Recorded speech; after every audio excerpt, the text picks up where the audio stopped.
What's up, fam?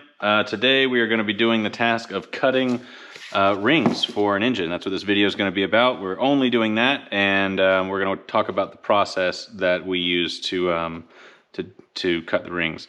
So I've got all my rods here, and I'm going to line them out. No particular reason I have them in this order. It's just I basically put the rods out in the boxes so I have a nice place to put the rings, because when you cut your rings, you want those rings to be married to whatever cylinder you cut them to, because there's going to be minute differences between each cylinder. So if I cut rings for this cylinder, I don't want to put them in this one. I want to make sure that they stay in here. So this is going to be our labeling process, basically. So I've got numbers on my table, 1, 2, 3, 4, 5, 6, 7, 8, and that is going to be each cylinder 1 through 8. I've got my feeler gauge, I've got my ring set, basically set tool that squares the ring up in the cylinder bore so we can get an accurate measurement. And then I've got my ring filer over there. So we'll get to all that here in a second. First thing you want to do is you want to figure out what your ring gap is going to be. And the way to do that is you use the manufacturer of the rings, you use their instructions, because each ring, there's different types of rings, different types of materials, and those different types of materials will expand differently, you know, for different temperatures. So you want to make sure you're cutting the ring gap and measuring your ring gap based on what the manufacturer says for the rings that you bought. And then also pay really close attention to your rings and what is considered the top and what is considered the bottom, because you want to make sure the top is sitting correctly. The reason is because there's a certain shape to the ring, and as gas gets pushed around the side of the piston into the ring, that gas is actually what helps spread the ring out, and if you have the ring upside down, that won't work correctly. So that's what helps seat the ring against the cylinder wall.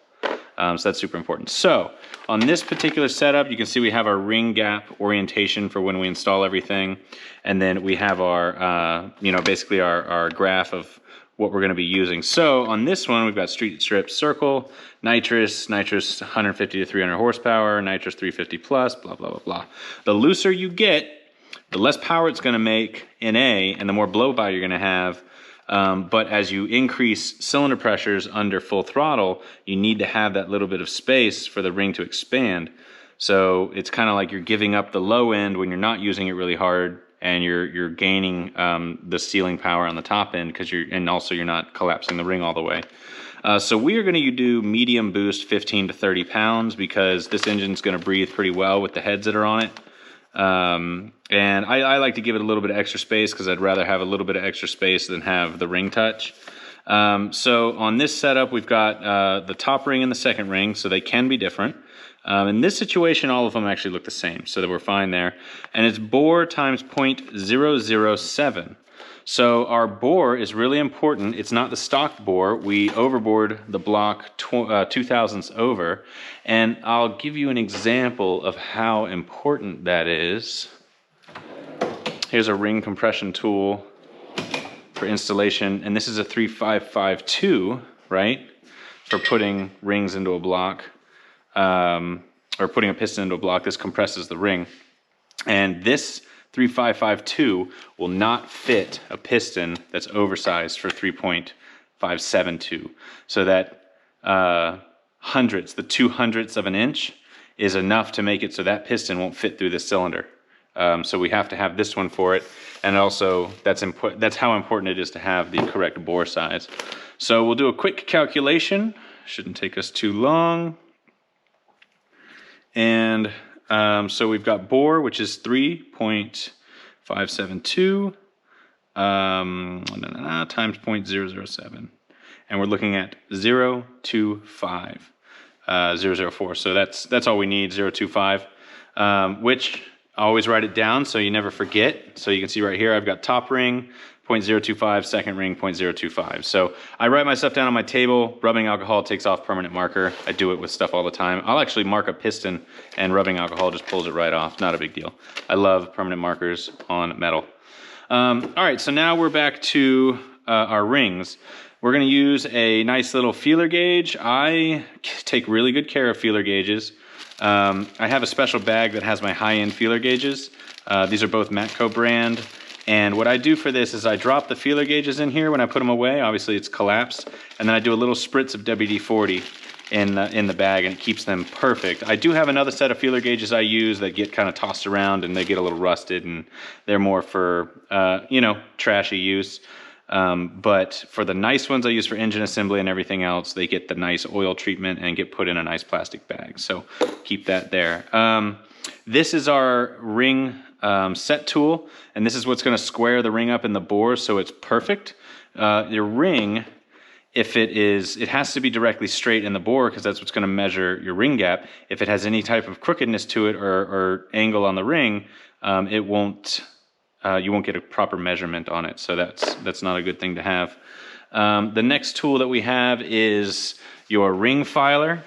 This thing is a manual ring filer.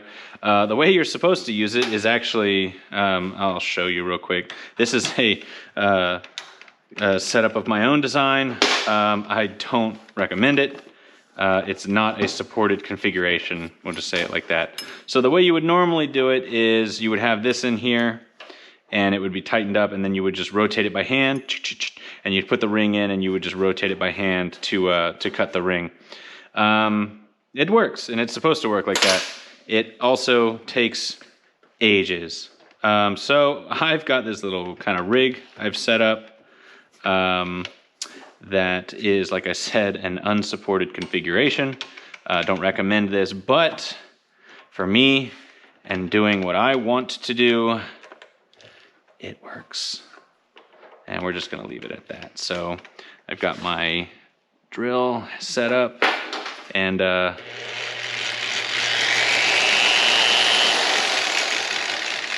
what we're gonna do. And then you have your file. This isn't the best file to use. I would actually rather have a finer file, but this does work. I've used it on a lot of engines and doing this, and it's not a big deal. You're just deburring the ring. Something important about engines is you never want a sharp edge. So like all of our cylinder bores have a bevel on the end to smooth that edge out.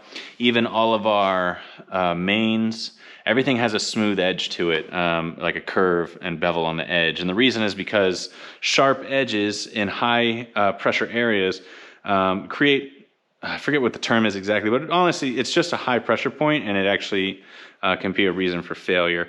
Like, you know, you even shave the edge of the cylinder or the head surface, you know. So if you get a brand new block, this head surface is going to be razor sharp almost because the machine shop cut it perfectly straight, and I get a carbide bit and I just rub it across there and smooth everything out. There's a whole process to getting a brand new block and prepping it to use it, but that's not what this video is about. So this ring has already been cut. I've already done this one. This is good. We're solid. So I'm actually going to move to the top ring of the second cylinder, so you can start from the very beginning.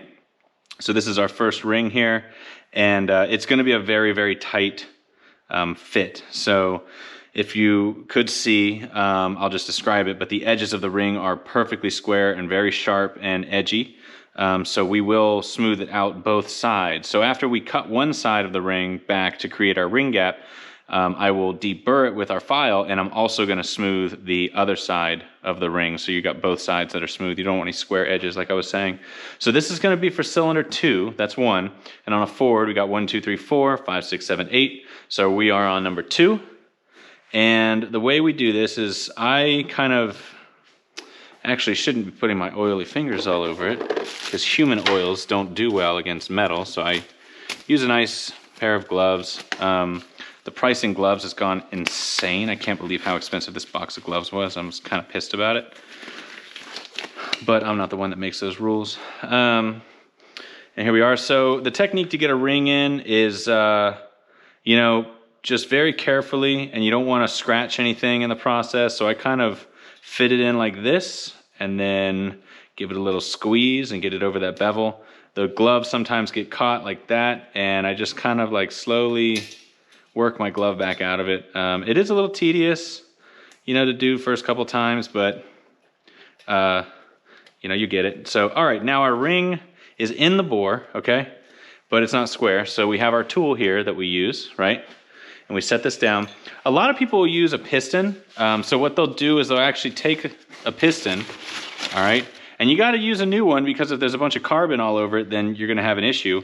And a lot of people will take a ring and they'll install it on the piston, and then they'll push the piston in from the top, right? And the ring will seat against this piece here, and it'll be 90 degrees on the piston. One, it does work, but two, it doesn't get the ring down in far enough quite, unless you did like the second ring land, and then you could probably get it pretty close. But most importantly, I would not want to be using a new piston for a tool. So I have my tool, they're not very expensive, and bingo, it's in. The ring is perfectly 90 degrees, and there we go.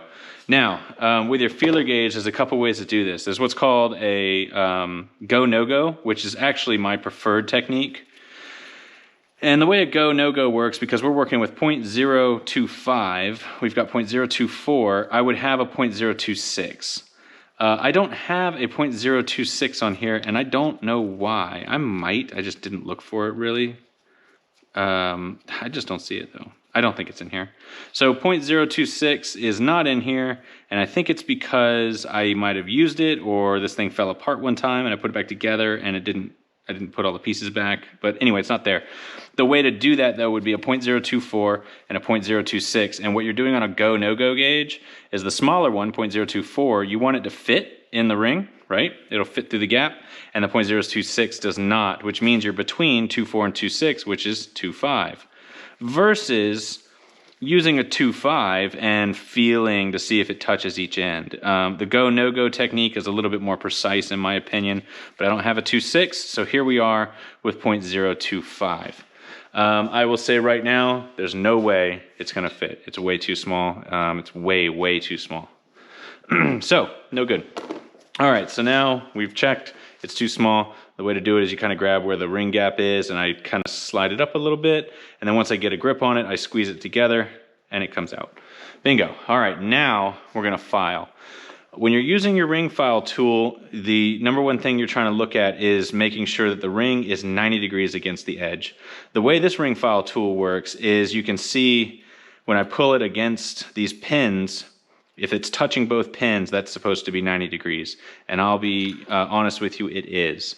If I could get you close enough to this one, I don't know if I can, but if I squeeze this one together, you want that ring gap to touch and be exactly square. You don't want one side to touch before the other. You want it to just be flush in both directions. And this one is looking really good. So now let's cut this one. You know, we'll be a little patient with it. And you want it to be flush, flat, and pressured on there. So I have a technique that I feel comfortable with, and this is it right here. The other part of it is you never, if you are using something like this, you never want to have the ring up against, well, if you're cutting anything, you never want to have what you're cutting up against what you're grinding before you start it. You always want to start it and then push your ring into it. So let's get moving.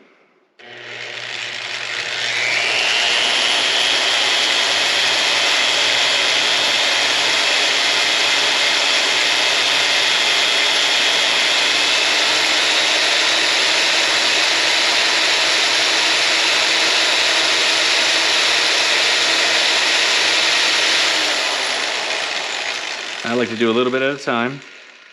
I like to check to make sure my ring is straight when so I know that my angle of cut is good. And I kind of have an idea how much we're gonna have to cut, but you're better off measuring 10 times than cutting too far.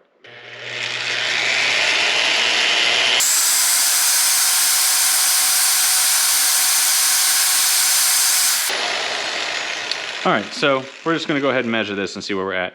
So if you could see, if I could zoom in enough with you, which I can't, there's actually an edge that's sticking off the end. If you've ever cut like metal where you have that little bit of edge that sticks out, the material that sticks off because of that's where your cut is, that's what's happening on the end of this. If you're using the ring file slowly, like by hand, you won't really come across that too much, but definitely when you're doing this, you end up with that, and you always want to get that off. And the way to do this is you want to be light and flat. This is kind of an artsy technique to get right with the file, but you know, I'm used to it and I'm comfortable. So that looks good. I've got my little bit of a bevel on there. I've taken off the edge. So now I'm going to reinsert this back in the cylinder. and I can pretty much guarantee that we don't have enough ring gap. But I will say that that thing will cut it pretty fast. So it's going to be kind of close. So the ring gap is huge right now. You know, I can actually like stick my whole fingernail in it. But it's because it's not square in the cylinder, which is what this is for. Now it's squared up. So based on eyeball, we're probably halfway there at this point. This thing's definitely not going to fit still. So we're going to cut some more, and I'm going to keep cutting and not make it all part of the video because I just want to show the technique more than having you sit here and watch me just grind away at stuff.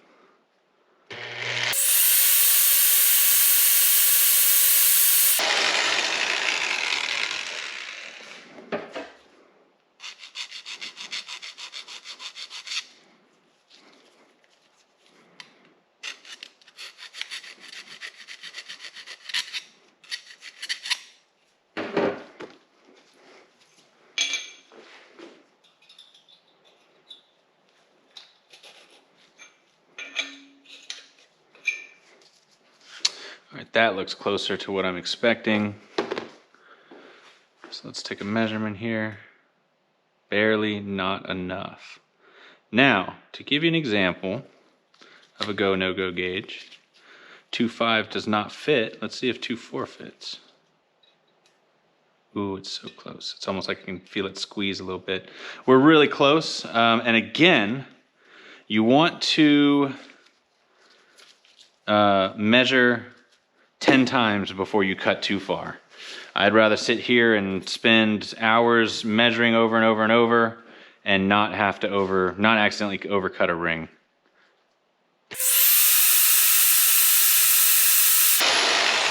Something that's important to understand is that overcutting a ring is not going to make or break your day. You're not going to cut a ring and all of a sudden your engine's done. But the precision of an engine shows up on the dyno. Everything we do here today shows up on the dyno. So if you take your time and you're very meticulous and you get everything absolutely perfect, then you'll have the maximum performance out of your engine when you go to finally tune it. Because there is no magic in tuning. Tuning is just unlocking the potential of what you've got put together. There's no magical tuning. Tuning is very methodical. Oh man, that is almost on the money. I can feel it like want to go in, but it won't. I bet you this 2.4 will fit now. Oh yeah, so 2.4. Oh, I can kind of squeeze it in there. So it's about 2.4. It's tight fit. So that means we're extremely close. So one more of these and we should be good. We're gonna do just a few seconds of it, really.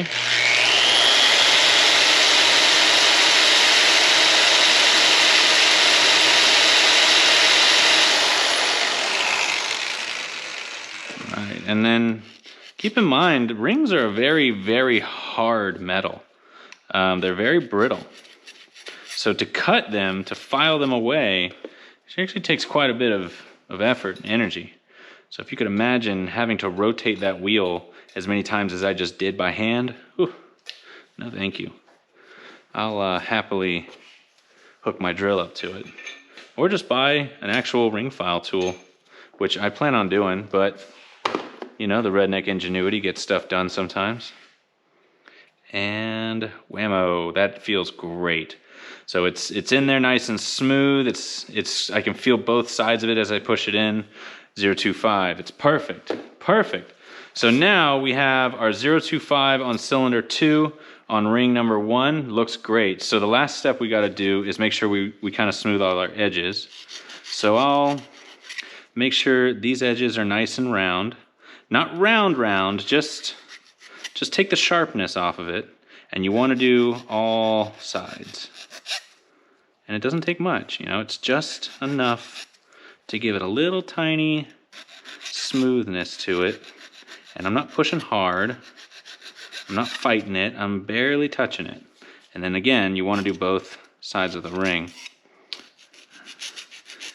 And my technique of this is, it's an art. You gotta kind of do it a while, get a feel for it, and just kind of get good at it. maybe start with building an NA engine that's not so picky, and then cut your own rings for that and see how you do. I wouldn't go into a, you know, $10,000 engine build and cut rings for the first time, because rings are a big deal. All right, so now we have our smooth edge on both sides of the ring. If I squeeze the ring together, oh, it's beautifully straight and beautifully flat. And that's a square ring, so we are on cylinder 2. That is top ring for cylinder 2. And then I'm gonna move on to the second ring, and eventually we'll have them all done. This is a very tedious, meticulous process. It takes a long time. You need a lot of patience. This is a whole afternoon job. I mean, that was just one ring, and this is probably over a 10-minute video. So I've got to do 16 rings across the whole thing. And I'll get these done, and then once these are done, I'll talk about assembling a piston to the rod and putting the rings on. There's a couple other tools that go into that. And then after that, the next video I actually want to do is measuring your main bores and checking clearances for your bearings the correct way. We're not going to be using any of that plastic gauge stuff. We are not amateurs. So here we are, DIY, doing it at the house. We got some pretty simple tools to knock it out. You know, I recommend investing in some tools when you get into this process, because I would much rather have a couple $100 in tools on my, you know, $5,000 worth of engine parts than just throwing stuff together and not knowing if it's going to work or not. So I hope you enjoyed the video. Hopefully it was informative, and stick around. I hope you like the new GoPro setup. And this is how the format of the videos are going to be from now on, pretty much, at least in the educational format, is your first-person view into me taking care of business. So I appreciate you guys. Like and subscribe, and I'll catch you next time.